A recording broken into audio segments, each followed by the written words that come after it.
Hello and welcome to the Fat Jack Sports Hour. Thank you so much for joining us. I'm your host, the Fat Jack. It's March. It's spring. Tulips are coming up. The sun is coming out. It's staying out longer, and it's time to make some money in the hoops. Baseball season right around the corner. Those games are still free when you sign up for a longer package, although that is going away shortly. So lots to get to as we turn the page into springtime. Of course, college basketball, conference tournaments, and so much more going on. Let me bring in my co-host from Louisville, Kentucky, and let's get you into some profit as we head into the weekend. Mr. Brandon Rush, how are you, buddy? I feel like Lieutenant Dan. I got my sea legs and back on shore after my first ever cruise. It was disappointing, though, to see all these picks come in and me not being able to wager on them because apparently you can play blackjack on a cruise ship, but you can't bet on sports. So that was a little disappointing. You can play blackjack. You can play the slots. They'll have a slot tournament that's a total scam. We could talk about that. We talk about the blackjack tournament's also a total scam. Depending on what cruise line you're on, bingo is either really good or a total scam. All of these are unless you're on Virgin. Virgin does it right. Anybody that's going on a cruise and wants to know the gambling layout, and like you, Brandon, I'm not, I didn't just fall off the turnip truck like a lot of these people. And when you go on a cruise ship, I do want to hear more about your cruise as we go through the show, as I was on a cruise as well.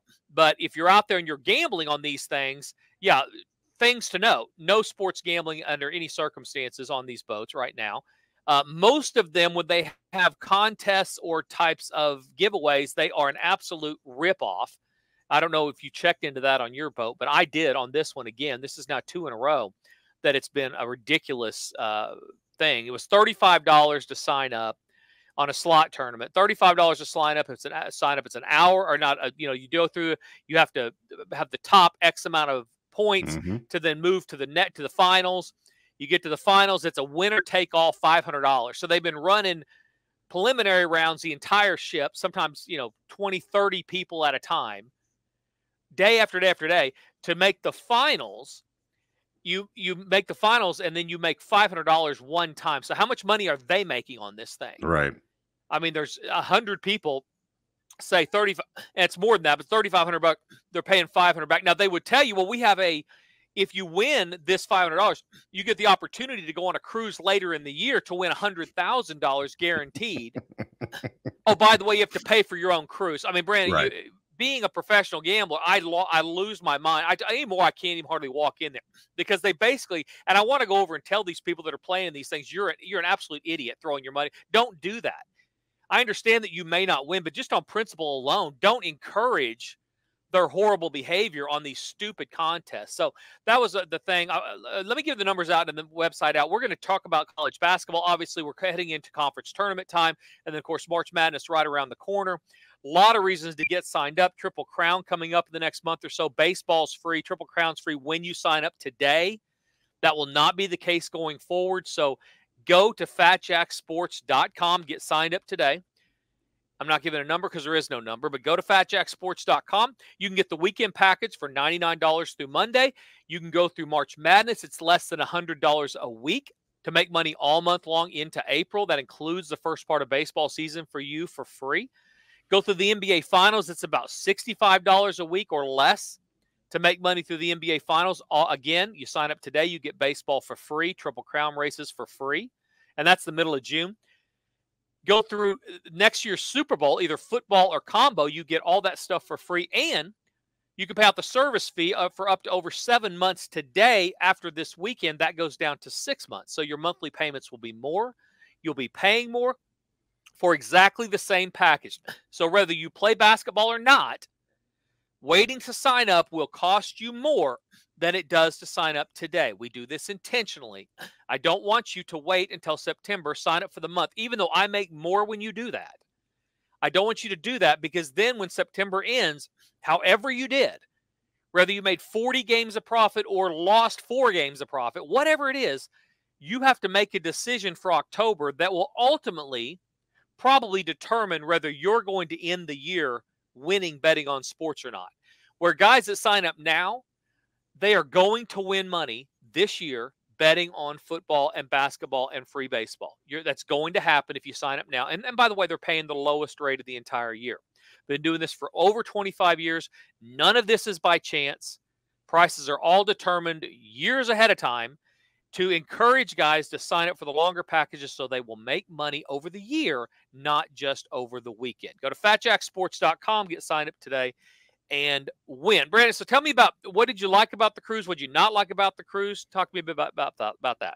So with the group that I went with, I was the only person who had never been on a cruise before. So when you step on to the boat, and we were on a Royal Caribbean out of Galveston, you're one of 7,000 people who are just like, all right, this world is my oyster now. They all knew. They're like, oh, this place is over here, and the restaurant's over here. Meanwhile, I'm standing there with my backpack on, just like kind of overwhelmed by everything that's going on. So once I actually got like the layout of the ship and kind of understood that, like, oh, if you eat here, it's free. If you go do this at this time, So after getting past all that, then actually understanding that, like, how people get seasick, I never understood that concept before until you start feeling the boat moving and you have zero control over that. Then it became real for some people. Luckily, I avoided any kind of illness on board. Whether it was seasickness or the plague, it was really good time. We had a couple stops. Went to Honduras. I held a sloth and a capuchin monkey and a parrot. That was kind of cool. Then we went snorkeling in Mexico. Went to like an all-inclusive thing in Cozumel, and had a really good time. Good for you. So a lot of relaxation, and you're right. When you first get on the boat, everybody's, it's like when you first land in Vegas for the first time. Everybody's wide-eyed. They're loving life. It's this new city. All the food is going free, and all the possibilities are ahead of you. Yeah, exactly. And then when you get off on the last day, it's a little bit like getting back on the plane after a long weekend in Vegas of bad decisions for a lot of the people out there. And they are like dragging, and they're hungover, and they haven't showered in 2 days, and they're mad because they have to go back to work. They're gonna have to pay for water and that kind of stuff. So those type of things become. That's one of the things I always notice about cruises. But you're right. Listen, people either love them or hate them. I used to love them. I'm now decided I might be in the hating category. I haven't totally switched over to hating yet, but I'm noticing the things I don't like about it more. On the last few cruises, and I don't know, maybe it's just me. Maybe I've become just a you know what, stick in the mud. No, possibly. No. Yeah, I mean, honestly, maybe I've just, what am I complaining about? You're on a boat with all you can eat food and all you can drink. The problem is, Brandon, for me on cruises, and by the way, the seasickness is a totally different thing. People who get seasick, they typically only get seasick once, because after that, they will start taking the Dramamine and the different things you can take ahead of time to not, because that is a helpless, awful feeling to be seasick on a cruise ship. But for me, I don't drink at all alcohol.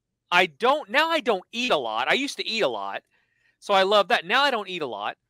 When my family doesn't go, we don't really participate in as much of the stuff. Before, Karen and I have done the not so newlywed game show they have on a lot of these boats. We did one of those one time. They asked the craziest place you've had whoopee, and we became literal movie stars for the rest of the ship.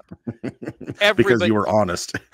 Oh, we're honest. And by the way, her answers did not match up with mine. So we went to the top 3 or 4. I gave the answer on the card, and she guessed 4 other places, not appropriate. No. And none of them were on my card. So the whole thing was like, the movie theater, a park, the drive-in. And I said, no, the furniture store. It's that type of thing.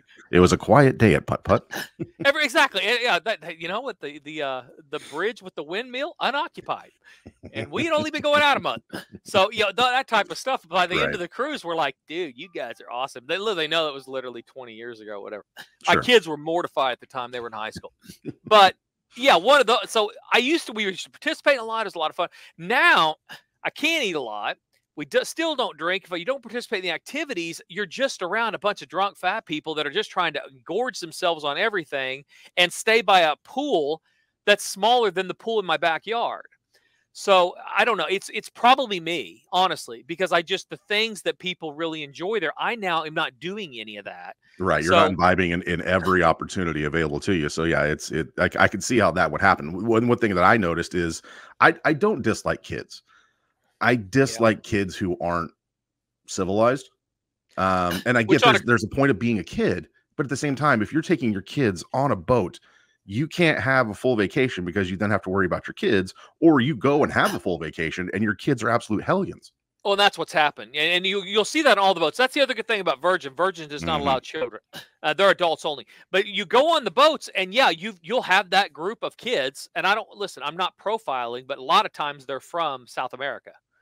I'm just telling you. And the boats I've been on, they parent differently, right, wrong, or indifferent. I'm not saying they're not great adults. I'm just saying there's a lot more leeway in my experience, in certain parts of the world than others.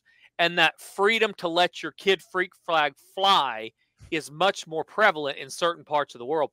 And when they go on these cruise ships, there are gangs of them, 5, 6, 7, 8 years old. And you could just tell the parents have said, listen, what are they going to do? They're going to run off? They can't run off, right? It's a boat. It's hard to, you have to literally work to jump off these things. So they're just going to let them just run and play, and they take over floors at a time. I saw kids playing 3-on-3 basketball at a Papa Shot. Yeah, it gets aggressive in the arcades, man. It was setting screens, running around the video driving game, foul going into the lane, and Sky looking like Michael Jordan diving into the net, trying to get the thing all the way to the rim. I saw 2-on-2 air hockey. Of course, they took the pucks from the other air hockey table, and they're playing 2-on-2 on the same table. Yeah, mayhem breaks loose. It's literally like Lord of the Flies for fun kids. Yeah, let's go get a Virgin daiquiri and let's go play 3-on-3 in the arcade in the Papa Shot game. I mean, it's crazy. And the good thing about that is if the ball goes off and going down the stairs, you just grab another one because there's like 10 of them in the thing, waiting to be shot up there as the buzzer's going on. So yeah, crazy kids. You're right about that. I totally blame myself. If you haven't been on a cruise, you should definitely try it.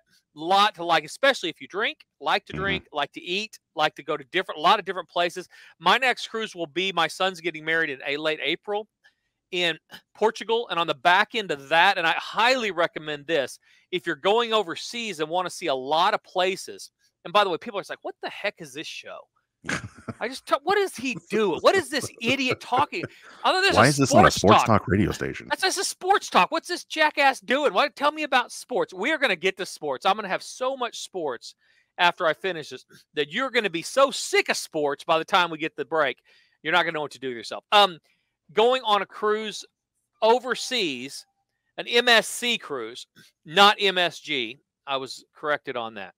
But an MSC cruise overseas, and it's going to be after his wedding, and we're going to like 6 different ports in 7 days in Spain and the south of France. And so we're doing Barcelona and Italy and Portofino and all these different places. So that is what I'd recommend if you want to go see a lot of places, especially overseas, because they're right by each other. And you don't want to have to drive or get hotel reservations. It's awesome for that. You eat dinner on the cruise.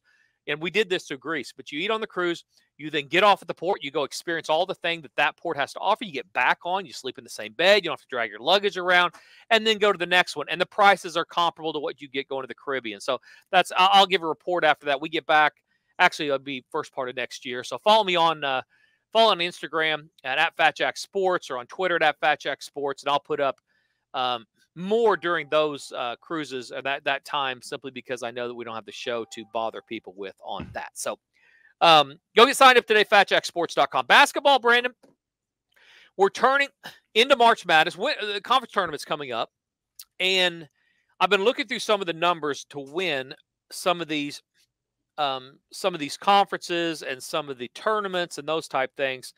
And I will tell you, you're going to have to take a flyer in a lot of these conferences unless you want to play a favorite. And so have you looked at any of these? Like I'm looking at the Atlantic Coast, or the American Athletic Conference. Florida Atlantic is 2-1, SMU 360. And I picked that one right up, not only because it's A's, but because they're more balanced than some of the other conferences. Sure. So you can take a flyer with, say, Memphis, who's gotten hot lately, playing a little bit better.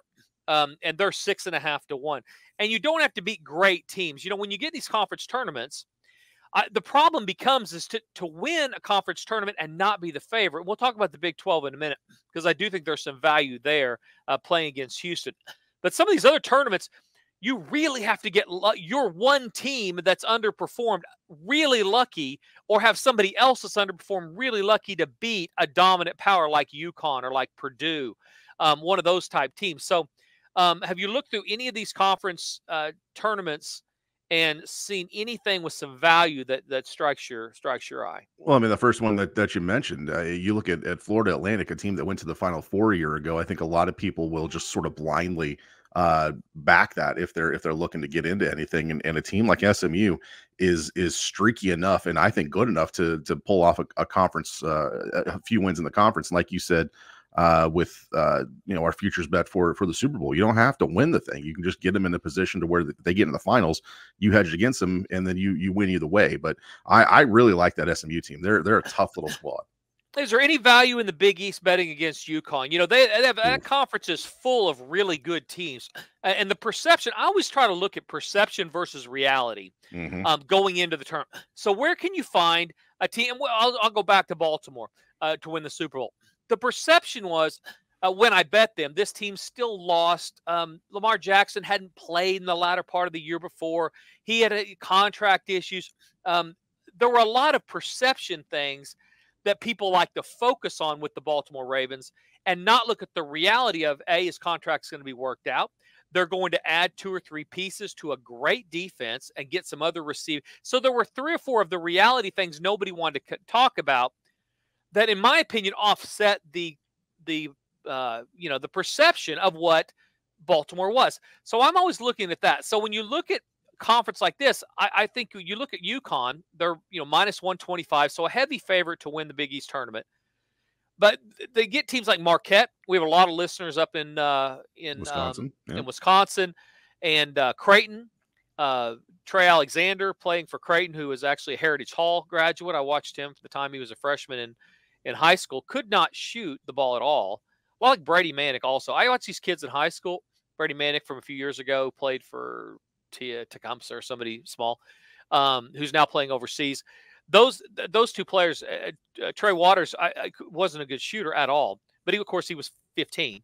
Now a really good shooter, a really good court manager, great from 3. It still takes ill-advised shots, but I talk about a streaky team with some inside presence. Also, Creighton is that. You get almost 5-1 for them to win the conference. Villanova after that, 22-1. How far they've fallen. Where's Seton Hall in that picture? Seton Hall also 22-1, along with St. John's 25-1. So gets a little bit difficult not to look at the name on the front of the jersey and want to take a flyer because you just expect them to be relevant heading into March.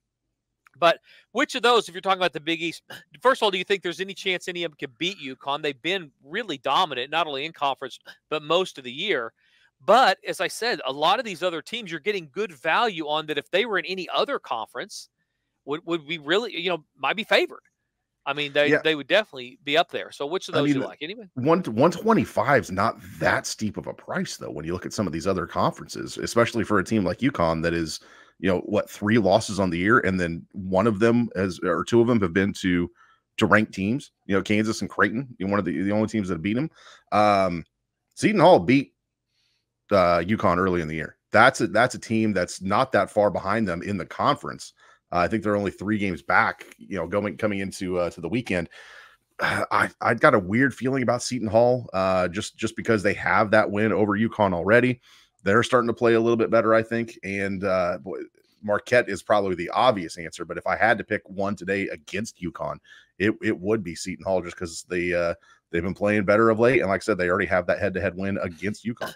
Yep. So I'll give away a couple of free ones. You've got Brandon's there. He likes SMU in the American Athletic Conference and Seton Hall to take a flyer at 22-1. As he said, you don't have to get him to win. Just get him to play in the semis even. You get him to play in the semis, you can hedge out at 20-1 or better pretty easily. So they just have to win a couple of games. And they'll be underdogs in a couple of those games, or at least one of those games. But that's why they're an underdog. I mean, everybody can go line up. We've talked about this before, but the Super Bowl, if you had Kansas City playing San Francisco, don't pat yourself. I don't want to hear you. Anybody can have that. If you have it again this year, I don't want to hear you, even if you're right, because I'm not about being right. I'm about making money. And sometimes you don't have to be all the way right to make a lot more money than somebody that is all the way right. And that's what we're trying to do here, is get people on some, a little goes a long way situation. So I would definitely look. I'm going to look at Marquette. And St. John's another one. For everything you just said about Seton Hall, I would say about St. John's.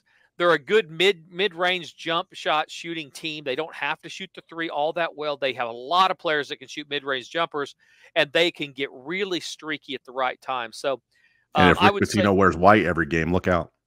yeah, exactly. So, I mean, you've got some things there. And by the way, another coach that's used to being relevant late. Sure. And he'll say, well, I'm a year or two away with recruiting, blah, blah, blah. I think there's a chance he gets a win or so out of this team in this type of spot that maybe, we weren't expecting. That gets them at least in play as being able to hedge that number back before they hopefully have to play UConn or Marquette later on in the tournament. So St. John's, and then Creighton would be the other one at almost 5-1. They are so streaky, but have a much better inside game. And if Trey Waters, it's Alexander, not Waters. I keep saying Trey Waters, not Trey Waters. Trey Alexander handles the ball, doesn't turn it over.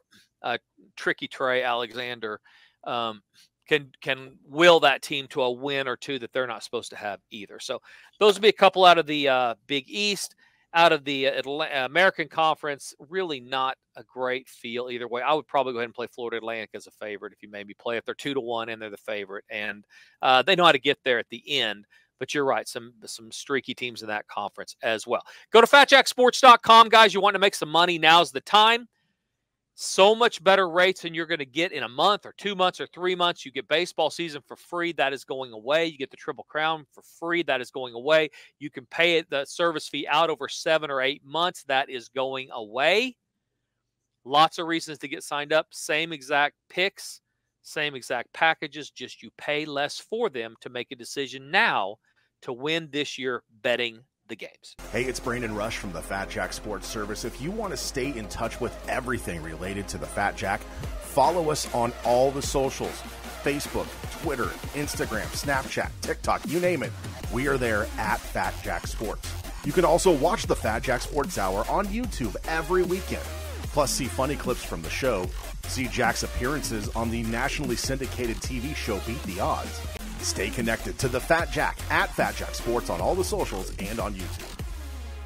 Hey guys, this is the Fat Jack. Are you finally ready to get a better plan betting the games this year? Let me help. Go to FatJackSports.com, where we understand that it's not the gambling she hates, it's the losing. FatJackSports.com. Welcome back to the Fat Jack Sports Hour. And now here is our host, a man who storms the court with winners. He is the Fat Jack. Thank you so much, Brandon. Fat Jack Sports Hour, segment number 2. Heading into the month of March. We're actually there right now if you're listening on the weekend. Go to FatJackSports.com if you're betting this year, betting this weekend. If you're going skiing, or you're going to Kansas City, you're going to Illinois, you're going to, obviously Las Vegas, or anywhere in the Northeast pretty much. One of the many states that have legalized sports gambling around the country. Take my picks with you. They will help you win. I had actually an uncle call or text me from Vegas this last week and gave him some winners, help him pay for dinner. So, any type of profit you get is better than no profit. So, only $99 through Monday, less than $70 or $80 a week for if you go through March Madness. If you go through the NBA Finals, it's about $60 a week. Plays are emailed to you. You don't have to talk to anybody. Don't want you to talk to anybody. I want you just to get the picks, go bet them, follow the recommended betting guide, and start winning money. Yeah, talk about the court storming, Brant. Have you done a lot of court storming in your day? What does that look like? I've only done it. I've stormed a basketball court once, and then a football field once. The second time was the football field, and I got pepper sprayed. So that was the last time I did that. Wow, that was enough. They so thousands of people are storming the field, and they decided to pepper spray you. Well, no, there was a mass pepper spray. I just happened to catch some ricochet, wrong place, wrong time situation. Ouch, that's no good. Was that in Oklahoma? Was that in Norman, it was when OU beat Nebraska in 2000? Yeah. Well, that was the last time.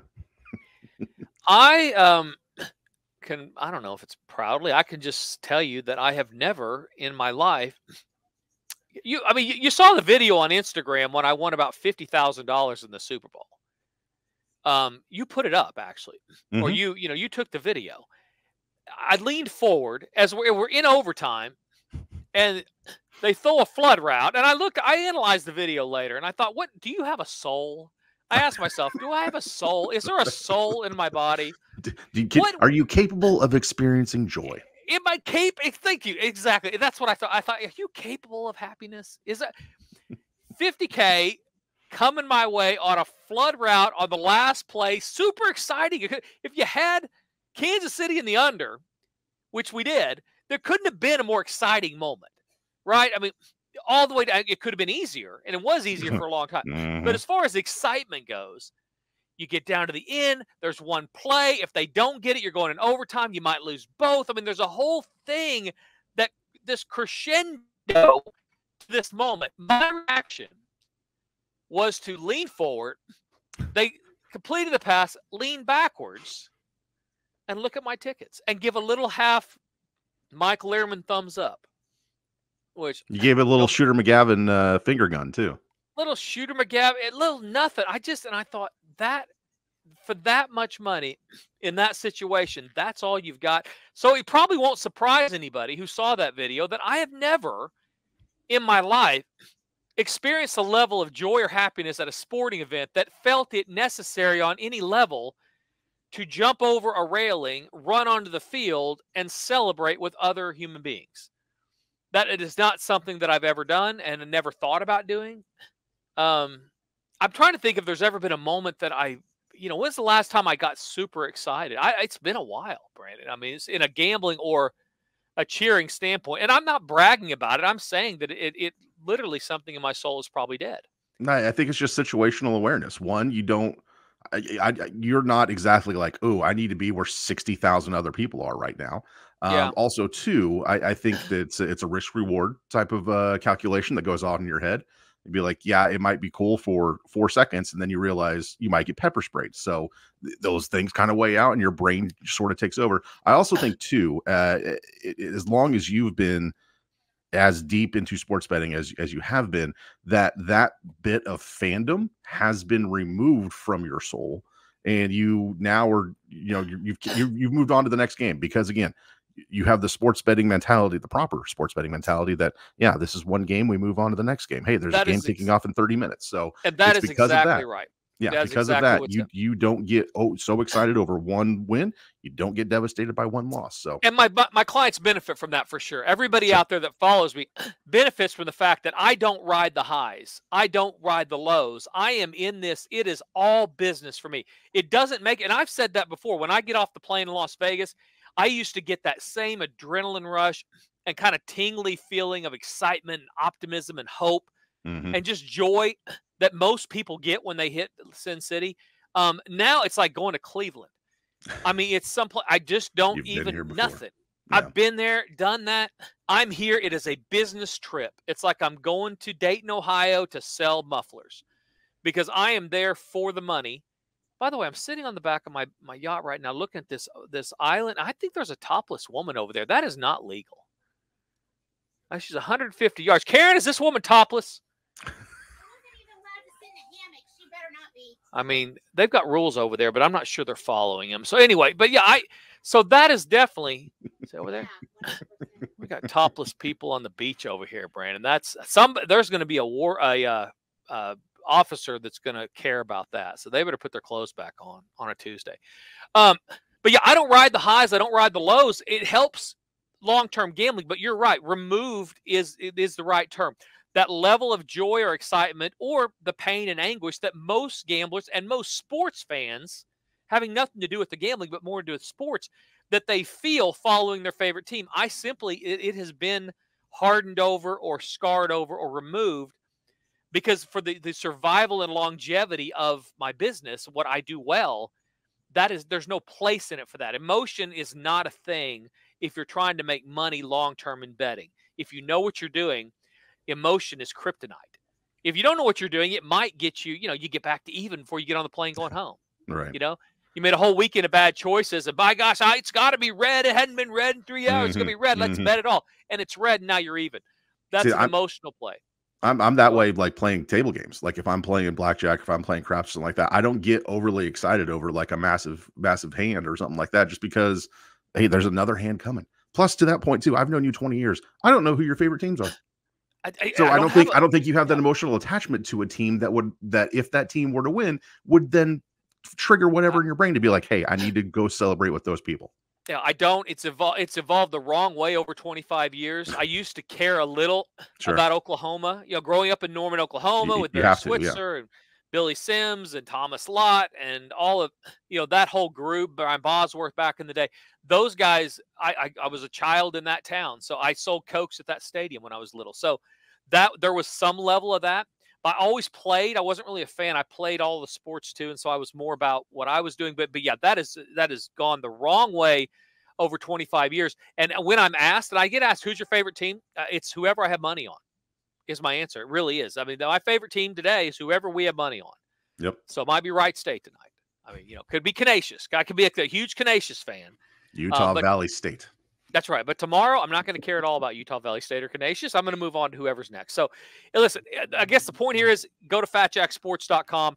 Get signed up if you want to win money betting on sports, because that is ultimately why I'm here, not to provide more happiness or joy in your gambling experience other than for your bottom line. I don't care if you're a Kansas City Chiefs fan or an Oklahoma Sooners fan or a Thunder fan or a Chicago Bulls fan or Florida Marlin, whoever you're a fan of. I don't care. I'm only looking for the best opportunity to make us the most money. Let's talk about the Big 12 a little bit. How times have changed, Brandon. I mean, Houston may be a overall number one seed coming up here in a week or so. And Kansas is still, given a couple weeks since we talked, still double digits to win the Big 12. And they're only 2 games behind Houston, and they're 15-1 to win the conference. Yeah, so you definitely have a separation. And we just went over the Big E, or we just went over who was it? The Big East or Big East and the American, yeah. Yeah, Big East, and we talked about some of those teams that were 4, 5, 6-1. And they were playing the top team, one of the top teams, for the last month or so in college basketball in Connecticut. Yet you're still getting 4, 5, or 6-1 for them to win their conference tournament. Now, you're not going to get double digits with Kansas to win the conference tournament, especially because the tournament is in Kansas City. Mm-hmm. But I think that tells what the line setters and odds makers believe of what this Houston team actually is. Kelvin Sampson has them going. And if you're looking to win championships, that's how you do it. We see every year, San Diego State last year, Houston last year, with these defense first. They ugly it up when they need to, and if they shoot it well, you might as well quit, because they're going to beat you if they shoot it well. And really, if they don't shoot it well, they might still beat you. So where does the Big 12 lie as far as going into the tournament? And more importantly, is there a team besides Houston that you think can make a pretty deep run? And we'll talk more about the NCAA tournament once we get, the brackets, the field, all that kind of stuff. But over here, they're just looking out into the future a little bit, trying to open that crystal ball up. What's a Big 12 team that you might have your eyes on? You're able to see, because they're in the shadow of Houston right now, some really good basketball teams that have been really battle tested, that you're getting good odds on because they haven't done anything special, because it's been regular season. They've been beating each other up, but they probably have the anatomy, if they get hot at the right time, to make a big run, a big leap up, make some people some money, simply based on that they're underlooked right now because of how good Houston's played. Who jumps out at you there? I mean, Iowa State seems like the obvious answer. I mean, the only teams that have beat them in the last month have been ranked teams. They lost to Baylor by 2, and they lost to Houston by 8 or so. But they are a team that goes out and beats pretty much anybody you put in front of them, and they're a tough bunch. I don't feel that they are as good maybe defensively as Houston, obviously. But if they get in the 70s on you, you're going to be in trouble, because they're not giving up 70 to many teams on any given night. Even the really good teams, like they gave up 70 to Baylor, but then they gave up 73 to Houston. So I mean, they're good enough to make a run, I think. Yeah, and I think it's important now to remind people that number one seeds don't all make the Final Four. 1 or 2 of them are going to get beat. Normally it's more than that. I mean, you'll get 1 make it, maybe 2. But yeah, so it's okay to look in the 2 and 3 seed range. Iowa State right now 50-1 to be a number 1 seed. That's about right. They're not going to be a number 1 seed. No. Teams like the favorites to be number 1 seeds heading into the tournament, Purdue, an overwhelming favorite, 20,000 minus 20,000. Good Lord. So you can make yourself a cool $100 if you'll put up $20,000 and that's for them to make the be a number 1 seed. Just pray the big man doesn't get hurt if you bet that, because you could definitely see him going down, tearing an ACL or something in the first round of their tournament, and them deciding that they are no longer number 1 seed worthy, and now you're down $20,000. So don't do that probably. Connecticut, 6,000, minus 6,000. Houston, minus 3,500. These are all just to be number 1 seeds. And then after that, you get a little bit closer to even. Arizona, minus 150. We talked a couple weeks ago that it was the same 4 teams back then. But I'd said I don't think one of these teams will be a number 1 seed. There'll be one more. Arizona is obviously that team that could fall out of that number 1 seed range. What's Tennessee at? Tennessee plus 170 to be a number 1 seed. They're the next. They're the next shortest odds after the favorites to be the number 1 seed. They're plus 170. And then Marquette probably. North Carolina and then Marquette. North Carolina getting hot at the right time, winning some games and playing well at the right time. Then Marquette, then Alabama, then Duke at 20-1, moving up. Then Iowa State, Kansas, both at 50-1. So these are teams just to be number 1 seeds. Again, when we're talking about this time of year, and I've told this to my clients, Brandon, and you've seen a couple emails. The last week or so of the regular season, last couple of weeks actually, of the regular season of college basketball are very difficult to win. They're very difficult to make money. If you follow any of the gamblers on Twitter, you're going to see them if they're honest, and very few are. But the ones that are honest, you're going to see most of them are going to say 1-4 or 2-3. The same principles, and this is one of the things that I benefit from doing this for 25 years, that I would have 20 years ago said, you know what, I'm Superman in this. You know, I've had a great year, great run. We've had a great season in college basketball and in the NBA. And you can see all the profit that's built up. Go to the front page of the website at FatJackSports.com. You'll see the record over the last 3 months, and that's updated every single day. So you're able to see exactly what we're doing almost in real time over recent history. And 20 years ago, I'd have said after a year like that, I don't care. I'm going to fire 5 games out there, 6 games, because I know what I'm doing. And I'm going to win more of those than not. But what I've learned over the last 20 years, and some of these new gamblers, at the risk of sounding like an old man, these new gamblers don't understand, is that there are times of the year that you have to either back up or totally change what you're looking at when you're handicapping games. And in my opinion, my history of this week or two that we just went through, and by the way, I won last week again. Actually won Monday, Wednesday, Thursday, Friday, Saturday, lost Sunday, pushed Monday. That's going back a week or so ago. So won all those days, but I wasn't releasing 4, 5, or 6 games. You were getting 1 game or 2 games or 1 game or 3 games or 4 games. You know, those type of rates.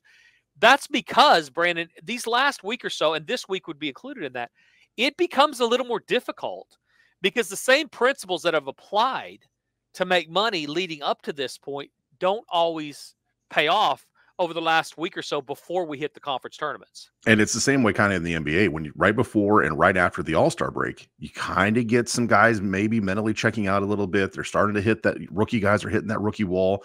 It's then and then right around the trade deadline where you start getting new guys in new places, and then there's that adjustment period. You can't apply the same mindset and the same tactics and everything else to produce winners that you do throughout the other 96% of the season. So yeah, it is a difficult time of year. But the good news is you take all that data back from October and back from November when the season started in college basketball to be able to focus in on these final 2 weeks and then the conference tournaments and then the NCAA tournament. You'll take that little valley, that little dip, because you know it's gonna skyrocket right back up here in the next month.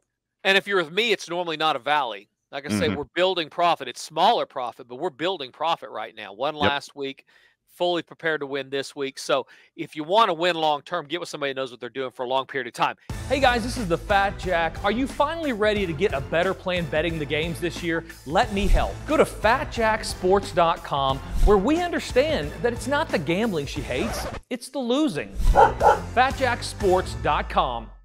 Welcome back to the Fat Jack Sports Hour, and for the final time this week, here is our host marching into winners. He is the Fat Jack. Thank you so much, Brandon. Fat Jack Sports Hour, segment number 3. Getting you ready for the weekend, first weekend in March. Birthday month around my family. Lot going on. My best friend's birthday is coming up at the end of the month. My wife's birthday is on the 9th. I'm on the 26th. My son is on the 8th of April. So lots of birthdays coming up. I think Keith Stitt, the governor's brother of Oklahoma, he is also, I think, the 3rd or the something. He's in March also. So a lot of people, I will miss most of those. So if you are having a birthday in March and I don't send you a text, happy birthday. If you listen to this show and you're a friend of mine in any way, happy birthday. I'm glad you made it to whatever age you are. And if you're a lady out there, congratulations. You're holding it together nicely. By the way, speaking of holding it together nicely, Jack, big weekend for you next weekend. Big weekend for me. What is that? Oh, so next weekend, Karen's birthday, the 9th. Yeah. Sunday the 10th, we spring forward. Oh, God, thank God. I was getting ready to ask you that. And then I got on to birthdays. Yep. Because I was going to talk about something, and I thought, you know what? I'm not going to talk about that. I want to know when we're springing forward because we've got to be getting close. The 10th, we spring forward on the 10th. Yep. Oh, thank God. Why we go back? Anybody know? Anybody know? Anybody benefit for going back? I get leap day. I'll be okay with leap day. I'm not going to complain about it, even though I think it's stupid. It's in February. I understand why. I'm not going to complain about it. Leap day is fine. Anybody know why we went back? Is anybody better off for us going back? And is anybody up at the Capitol or in Washington, D.C. have the stones to go up there and quit putting up bills that are not going to pass because you're fighting about things nobody can agree about, and put up something everybody can agree about? That falling back is ridiculously stupid. Is anybody going to do that, Brandon? And can you tell me, did anybody benefit from falling back? I don't believe anyone benefited from the daylight savings, because there sure as heck weren't saving any daylight. Let me tell you who didn't benefit. This topless woman over here at this beach, because is she topless? She's topless. She's as white as driven snow. She's white as a sand, Brandon. Absolutely as white as a sand. She's benefiting from the sunlight. She's the one. She is the one person who on a random afternoon is benefiting from the daylight that was saved. No, my point is that if we had sprung forward, she would get to lay out later in the day, which would make her tanner right now. So it'd be a little different scene over here across the water. NBA. So yes, thank God we're falling back or springing forward. Not a moment too soon. Somebody please change that rule. Get legalized sports gambling in Oklahoma and in Texas and California. You know, let's quit acting like a bunch of idiots. Let's get legalized sports gambling in those 3 states at least, so that I can sleep better at night. And more importantly, let's quit falling back. This is dumb. It's over. It should be over. I'm going to throw it out there. NBA, Brandon, a couple of things. Go to FatJackSports.com if you don't want to care about this. But if you are betting on your own, a couple of things to remember as we go through the final stretch of the season. Number one is if you have teams that are playing for seeding, okay, so you have a 6 seed and you're like, well, if they win 3 of the next 4, they'll be a 5 seed. Or if they're a 4 seed, they'll go up to a 2 seed. If that is being factored into your handicapping, you are wasting your breath. You are wasting your mind. It is not a thing. NBA players, to a man, do not care. They do not pay attention to raising seeds as they get closer to the playoffs. That is something fans care about. We've talked about this before. Teams that are tanking. We talk about tanking or not winning on all those. Those are fan conversations, not player conversations, not coaching conversations. Same thing in the NBA. If you're going from a seed to a higher seed. Now, the only exception to that is if you're playing for a play-in game spot versus getting out of the play-in game spot, that matters. They will play longer. They will play harder. They will try to get that done. They don't want to play in the play-in game. Obviously, if they're 1 game out, they want to get into the playoffs. There's so many incentives of being in the playoffs. But generally speaking, NBA athletes believe that if you're in the playoffs, it doesn't matter if you're a 6, 7, 8 seed or a 1 seed. It doesn't matter as long as you're not playing the play-in game. You have the same opportunity to win the title. So that's the first thing. Don't factor in moving up in seeds. The other thing to keep in mind are that teams that have phoned it in, teams that have let go of the rope, Brandon, they are at the bottom of the barrel. They are looking at Cabo. They're looking at getting they are done. It's been a long year. There's not enough points to create value on betting on those teams. So you get these 12, 13, 14, 15-point underdogs. And guys will say, well, you know what? They've got 3 young players, and they've got this and that. No, Do not bet on that. That is a great way to go broke, thinking that there's value in teams. Even worse, a team that you think is going to, play his way up in seeding versus a team that's playing for nothing. Don't bet on either one of those teams. Those are not factors, okay? So those teams that have let go of the rope, you'll see at the end of the year, they're setting their starters more. They're not playing as much. They're not playing defense, all this type of thing. There's not enough points in the world to make them a value, and you don't want to lay those big numbers because the line setters already understand there's no value, so the number's probably about right. So stay away from those. Those are the two kind of trends. Of that sense, though, a case study here, possibly. San Antonio, worst team in the Western Conference, only barely double-digit wins going into this week, but potentially have the Rookie of the Year. Would they feature him more to try and get him, better number, get Wemby, better numbers so he can bolster his case to win the Rookie of the Year? And does that then translate to San Antonio wins? If they had any other head coach in the world, that is a valid point. That is a very valid point, because Greg Popovich couldn't give a rip about Rookie of the Year. He is so mad they're losing. He's had to spend so much time in his Sharma tent or whatever, wherever it is he goes to find peace. That's where he's spending his time, because he doesn't care about any of this except winning. And they are cycling. There are those and this, I talked about Sam Presti a few weeks ago, bro. I know we're out of time, but Sam Presti a few weeks ago, and how great he is at his job. San Antonio is what the Oklahoma City Thunder should be. They cycled out of these big contracts in a mid-major market, and they are where the Thunder should be. When you're a Thunder fan, thank your lucky stars every day. Go buy Sam Presti a drink if you see him out in town, because he has kept them out of exactly what San Antonio is. A good player here and there, good coach that knows how to win, and lots of losses. That's not happening in Oklahoma City because Sam Presti's better at discovering talent and making that valley a lot less and a lot better cushion down there, to where it really hasn't even been a valley. Now they're competing to maybe win the Western Conference in the tournament. I mean, you just never know. So incredible job by him. But no, I would not bet on that. Your point's valid. Anybody else, maybe. He may sit him based on exactly that. I could see Pop just saying, you know what, go sit down. You've proven enough. You've proven that we know you're pretty good and that nobody else is. So you go sit down. Get a break. Get you some Gatorade. So, final thoughts, Brandon? Just ready for March, because this is the time when basketball is really fun, and for poor suckers like me who work in an office during the day, getting basketball during the day is a fun thing. And making extra money during the day as well.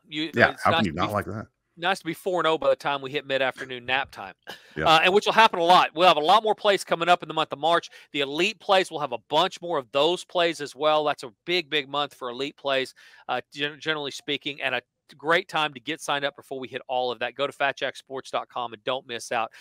For Brandon and the Fat Jack guys, don't drink and drive. Wager responsibly. Enjoy your weekend. Have a great time as we spring forward here in a week or so. Till next week, you've been listening to the Fat Jack Sports Hour. Hey guys, this is the Fat Jack. Are you finally ready to get a better plan betting the games this year? Let me help. Go to FatJackSports.com, where we understand that it's not the gambling she hates, it's the losing. FatJackSports.com.